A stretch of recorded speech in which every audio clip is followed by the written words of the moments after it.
The next one, split lines. This is actually my favorite in the major enhancements.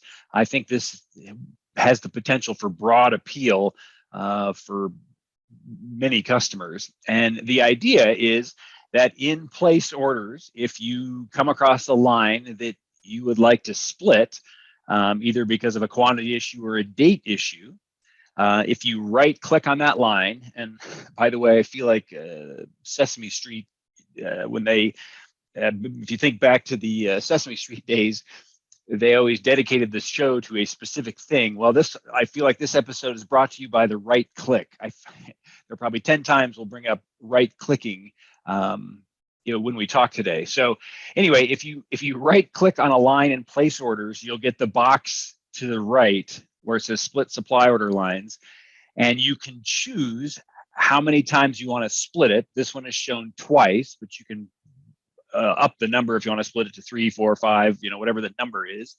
You can then choose as to whether each of the lines honors the minimum and honors the multiple or not, depending on the vendor's preference, I suppose. And then you can adjust the dates and or quantities if you need to. And then once you hit OK, in this particular case, 2 lines will now appear instead of 1 in place orders, and it will be for the same item, but it will have potentially different quantities and different ship dates or planned receipt dates based on what you changed it to. And so it's a real quick way to split the line as you're placing orders. So Jeffrey will walk through this one. Yeah, very cool. So over here on place orders, in fact, what I'll do here is I've already started the process, but on the purchase side, when we click on place orders, I'm going to pick on a vendor here. Next step in the process, it brings up our order quantities. And I'm going to pick one of these order quantities. It's just a little bit higher in nature. So let's just go ahead and pick this line right in here. And again, if I do a right mouse click, one of the things you'll notice is the split line. Split line, we have an opportunity to bring this up. You can see that it's defaulted down to 2, but I can actually bring that up, put it at 3, include 4 in there, and it's going to go ahead and reduce those. Now, one of the things that is not included in our demonstration data here is the minimums and the multiples. So I think we're just sitting at 1. So you're seeing those evenly divided out in there.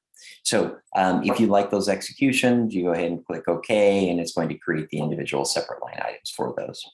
So anything else you want to highlight on that one, Jeff? No, I think that's it.